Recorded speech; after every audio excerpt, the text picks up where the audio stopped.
Hi, I'm Bill Schubart, and this is the Geppetto Room, where you don't have to be creative to be creative. You just have to be you. Because we're going to go over methodologies, concepts, and so on to make it easier for you to make better decisions, transformative decisions, the kind of decisions that will enrich the way you live, the way you work, the way you play in our state. Now today, for the third time, I have a guest. He's Bill Schubart. And third time because Bill is truly a transformative man, and not only that, he's a Renaissance man. And let me tell you how I got to that. I usually prepare something, a short biography of the guest, if I had to. They come here with such a resume that it would take up all the time we had. But rather than do that, what I did was I went to Google. I wanted to find out what the world thinks of Bill Schubart. Well, let me tell you about the interesting things that I found about him. One, Bill is not only a transformative individual, he's a Renaissance man. He's interested in gardening, poetry. He used to teach French right here in this area. He writes fiction. He writes columns. At one point in time, he wrote for the VPR. Now he writes bi-weekly for Vermont Digger, about social issues, about media issues, but social issues. He's a person that people come to and advise him. They don't advise him. He wants his advice. They want to know what he thinks, because what he thinks is transformative. And that's what it said, and it went on and on and on about the guy. But there are two things that I want to tell you before we get to the subject about him. Is that, well, you know, he's a transformative individual. I meet with him at lunchtime a couple of times, a month and so forth. And when you walk away from that lunch, you're more educated, you're more transformative, and you have ideas that you didn't have before. That's why people come to him for advice. I recently wrote an article about the 10 dumb things that the government does. Well, we have a lot of problems in Vermont. Call them dumb, call them inaccurate, call them inefficient. Well, Bill has ideas. And that's the last thing I'd like to say to him about him before we get him introduce him about the concepts and so forth. One of the things that Bill does is that he criticizes. He writes critical analysis and so forth. But one of the things he does that's wonderful is he has ideas. He doesn't just write things that criticize. He has a concept, and that concept is not just transformative. That concept is new. It's not solving new problems with old ideas. And that's what I like about him. Now let's get to Bill. Bill, how are you? I'm good, and I'm honored to be here with you again. And you feel, okay. I want to find my questions about the acceptance of the thing that we have here. And I lost it in my enthusiasm for your introduction. But I'll find them. 10 things that he wrote about, and we're going to talk about 4 or 5 of them. If we get to them, I think we can get to them. Okay, let's get to the issues. He wrote an article, like I said, calling dumb things. And now we're going to talk about those things and his ideas about them. And that's what's important. First thing, Bill, you talk about, you talk about the idea of, I haven't found it yet, Bill. I'm looking for, closing community schools, okay? You're talking about Green Mountain College, you're talking about Goddard, those kind of schools. Colleges, but also community schools, like the Lincoln Community School, the Ripton Community School. I'm talking about the grade schools, The grade schools are closing? Here's the conundrum that drives me crazy. We have all this energy and we put all this money into childcare. I don't like the term childcare because it sounds like storage. I like the term education. Sounds like storage? Storage. I like the term education. So if you have a small community and the educational system has decided, well, you don't have that many kids anymore and it's pretty expensive, we're going to close this community school.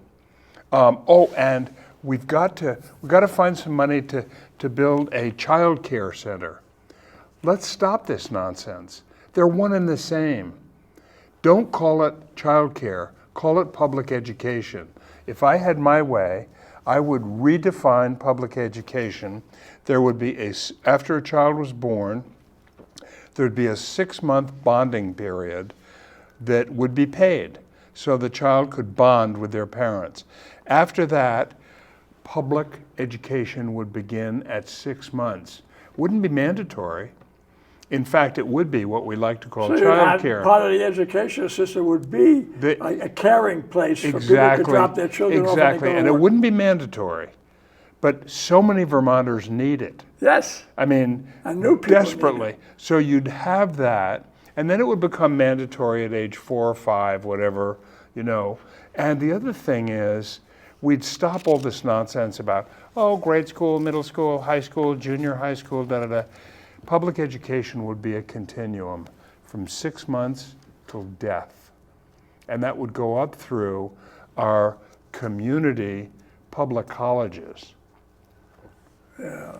So it's just a different way of looking at it. But I mean, the idea to me of closing a community school and trying to raise money to start a daycare center, that's dumb. That's sorry. What's the real issue. Have any thoughts about the idea of all these smaller colleges closing? What's interesting and ironic is that the smaller colleges with less tuitions are closing. And if you look around the world, the big colleges with the huge are growing. They just beat the $100,000. You saw that. A college in Washington has just broken the $100,000 a year tuition. Tuition. Yeah, it was on the news. That's ironic. You said that's ironic. There's small schools, but with the infrastructure, we're stuck with the infrastructure. I had ideas. You have any ideas? I had ideas. I wrote about it, but you have ideas about the infrastructure of these places that we're closing. Yeah, I think we're now talking about colleges. Yeah. And I think, frankly, the best model for a college system in Vermont that we have right now is Community College of Vermont, CCV. That meets people where they are, where their needs are. They can get a degree whether or not they have money. You know, the McClure Foundation has put a lot of money into helping people who can't afford tuition get a college education free, and it's spread out all around. And would you extend it to 4 years instead of currently 2 years? It depends on what you need. I mean, if you're trying to get an associate's degree in agriculture, maybe you can do that in 2 years. If you're trying to become an RN, maybe it's 4 years, maybe it's 3. But stop all this nonsense about, oh, it's got to be this way. And what's killing, you look at the big private colleges, what is killing them is their infrastructure, their swimming pools, their climbing walls, their yoga studios, their ballet studios, you know, 2 libraries. We have 2 libraries, you know, I mean. They think that those are advantages to get students. They're not interested in the education, just interested in getting customers. Exactly, and that goes back to the U.S. News and World Report. You know, when they realized there's no way to rate a college on the quality of its education, because the quality of its education exists between the teacher and the learner. It's not the institution. You know, when you think back on your education, you had 4 or 5 or 6 teachers who made a difference in your life. Right. It wasn't the school. Right. You know, so they started. The most important where the money should be going to is quality of the teachers, exactly, as opposed to 2 gyms. Exactly. But the other problem is, and people want to shoot me when I say this, tenure makes no sense. Tenure goes back to the Renaissance, when the Catholic Church wanted to control all knowledge. I agree with that. Nobody should have a position where they can't be fired because everybody has horror stories about that. I can imagine. Okay. So let's go to number 2. Sure. To finish that one, number 2. You want to totally ban flavored tobacco and anything combinations of that. This, I mean, Vaping, there's probably nobody smarter, and I would argue ethically compromised than the tobacco industry. They know exactly how to market their products. And, you know, when... And ethically compromised. Yeah, and when the whole thing about smoking finally broke out into the open and people said, oh gosh, you know, everybody's dying of heart attacks and cancer, maybe it isn't good for you. When that finally broke open, they said, okay, we need to build a new market. So they created vaping, and they created flavor vaping so they can attract children into smoking. And we absolutely in this state should ban flavored tobacco Are we hesitant about products. that? Is Pardon? that the legislation now? There was legislation. Governor Scott has opposed it because it will affect the revenue that we get from taxes, and it will affect, as he says, the profit margins of convenience stores for whom that's one of the major selling things. And I got to tell you, the weird thing is the argument that tobacco companies made. One of the flavored tobaccos is menthol. Both my parents died from smoking, and they smoked Alpine menthol cigarettes. Yeah. My dad smoked 4 packs a day. And So it's when they still said taxing. that's a flavored tobacco, the tobacco industry said that's racist because African Americans smoke mentholated cigarettes. I mean, the counter narrative that these people produce to support their own marketing of really toxic products. So more kids are vaping or flavored. What does it lead to? I mean, what would the danger of it, or just a health condition, even vaping? Yeah. They're still smoking.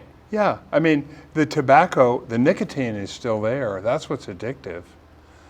I mean, I won't say any more than that, but the idea that because we get tax revenue for our state by selling kids, you know, and We young join the people. compromised ethicity of the ethics of the tobacco companies. Okay. Another third one, which to me is like a no-brainer, banning toxic pesticides. I mean, Europe's done it. Europe has done it. how have they done it? How have They have it? done away with neonicotinoids, PFAs, which are less agricultural, Roundup, which is glyphosate, and you know they've just said no because it's in the rivers, it's in the breast milk of mothers. Yeah. These chemicals. How do they compensate for the bugs and so forth that all the farmers are complaining about they need pesticides? But What is Europe doing? Here's the other piece, and I heard this term once, and I'd never forgotten it. I heard it from Ed Kolodny. Vermont's sacred cow. It's the whole image of Vermont with the cow and the dairy industry. Dairy is going like this. The small farms are gone. We're down to like 500 and some odd farms left. When I was a kid, there were 8,000 farms. And it's sinking because there's no market for fluid milk. When you and I were kids, there's always a big pitcher of milk on the table. The only market for fluid milk right now is cheese, yogurt, and ice cream. And those are premium markets, and we need to continue to do that. But because they're premium, they generally want small, local milk. They don't want industrial. Most of the industrial stuff is either being dumped or being made into powder and dumped on the international market. And what's growing is regenerative farming that doesn't use any chemicals. And you know, the whole concept of regenerative farming is local, it's humane slaughter, it's the animals, I'll be polite, going to the bathroom on the soil and fertilizing it themselves and only eating grass and natural, not eating oats. Is that how Europe is doing it without the pesticides? Slowly, they're moving in that direction, and so is Vermont. The fastest growing sector in Vermont is regenerative farming. They don't use chemicals. We don't need chemicals anymore. Sorry. I mean, I know that you can't grow corn without glyphosate. You can't. But anyway, I'm sorry. But what? Huh? But what? But we grow tons and tons and tons of corn to feed. You know, there are some farms. When I was a kid, a family farm was anywhere from 25 to 50 cows. Now people are milking 3,000 or 4,000 cows, and they're feeding them just corn and you know pharmaceuticals. And when they don't milk anymore, after 4 years they're slaughtered. The natural life of a cow is 7 or 8, 9 years. Sorry. Okay, toxic. Here's one that I thought were in your 10 ideas that were dumb concept, but this was a great idea you had. You talked about unity investment taxes. What do you mean by that? Well, we constantly hear the affordability agenda. We pay too much in taxes. We pay too much in taxes. And I chaired the Legislative Blue Ribbon Tax Commission. We worked for 3 years, a liberal, a centrist, and a conservative, all working together, and we came up with a plan. And basically, it was to rewrite it to produce the same amount of revenue, but to do so more fairly. And the Tax the rich, the richer. it's not, I don't want to say tax the rich. Okay. And I don't want to use the toxic term, a wealth tax. Yeah. But we had people Don't testifying. use a wealth tax, that concept of it. Well, people were coming testifying to us saying, frankly, I'm very wealthy, and you don't tax me enough. And Vermont. People actually came to you and said, Oh yes, we had 3 people who testified saying, I can afford to pay more taxes, but you don't charge me enough. So I heard that. I read about it, about the Gates people and Buffett oh, people. sure. Yeah. Well, we had people in Vermont. Same thing. And Vermont has, everybody knows this, Vermont has massive wealth. And it's very discreet. Rich people in Vermont don't build, usually 70-room mansions and live in them 2 weeks out of the year. In fact, one of the wealthiest philanthropists in Vermont lives in a very, very small, modest house in the middle of Burlington. And so my point is, the wealth is there. If we created a community investment tax that charged people who had more than $1 million a year in adjusted gross income, not assets, income, 3% on that. And we charged 2% on incomes over 500,000 and 1% on incomes over 300,000. That would produce almost $200 million. What could we do with $200 million in terms of clinics, addiction treatment facilities? Is the legislature discussing that? I read out, are they discussing what they call a wealth tax? Yeah, they do talk about it, but they don't do anything about it. They're just talking about it. And Governor Scott would veto it in a minute because of his affordability agenda. Would the wealthy reject it? Come forward? Some would, some wouldn't. Yeah. There's no way to generalize. But your unity investment tax, is that just a different name for wealth tax? The reason I call it the unity investment tax is because I love Vermont's motto. Vermont's motto is freedom and unity. And what that means is, as individual Vermonters, we have to find in ourselves an equilibrium between what we do for ourselves, freedom, how we enrich ourselves, how we take care of our family, and what we do for our community. The unity part. Yeah. And sometimes they're not diametrically opposed, are they? But the point is, the things that are the most true are often contradictory. Yes. And having that balance between what I do for me and what I do for us, that's worthy of real, anyway. Thinking. That's why I called it a unity tax. That's why, as opposed to a wealth tax. Yeah. I think on a national scale, we're starting to talk about that, and hopefully it'll happen. I mean, when I read in the Washington Post that Elon Musk, his various companies, his gross compensation is $42 billion a year, and to eliminate starvation in Sudan would be $400 million. Yeah. How do you live with yourself? Yeah. Sorry. Supposedly, the individuals that money are doing something with their money.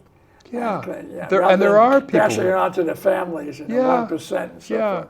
It's an interesting dilemma that we're talking about. So, and then by giving up that money, You really not losing. They're not losing any lifestyle. They're not losing any lifestyle. I mean, the point is, and I've had this discussion with a friend of mine who's a Catholic priest.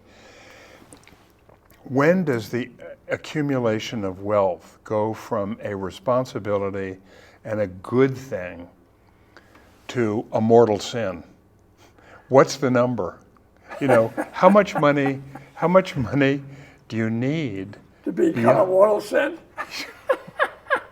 So the 1%, they're not all sinners, but maybe they are.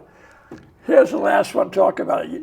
You have very strongly about this. I feel that strongly too about this whole thing, because I just read an article today of just about the concept of children mentally ill and suicide contributing factor is the time they spend on social media, the time they spend on their devices, and that's no longer just a hearsay thing. That's a fact being determined by psychiatrists and psychologists.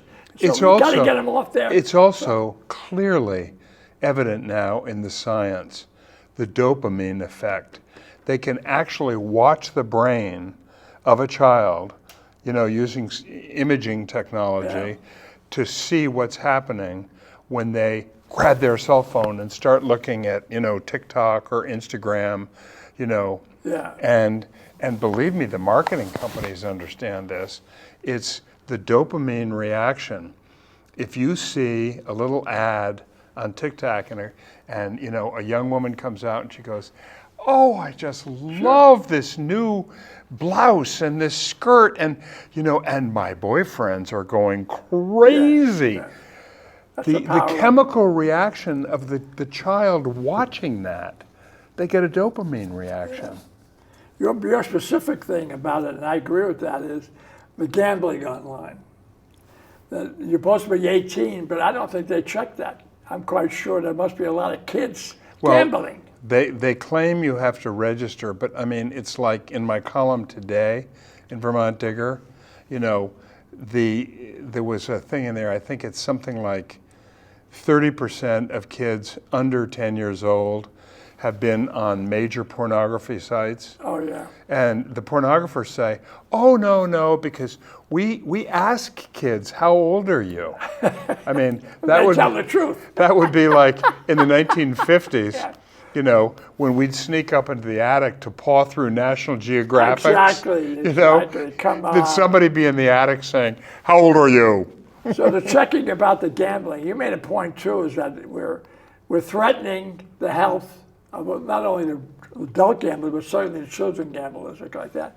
And for, what did you say about the income? What do they expect from the income? The state expects what income from this? Oh, I can't remember. I researched it very carefully. $7 million. Yeah, it was more than that. It was like, I think 17, maybe it was 7 million, but I fact checked it very carefully.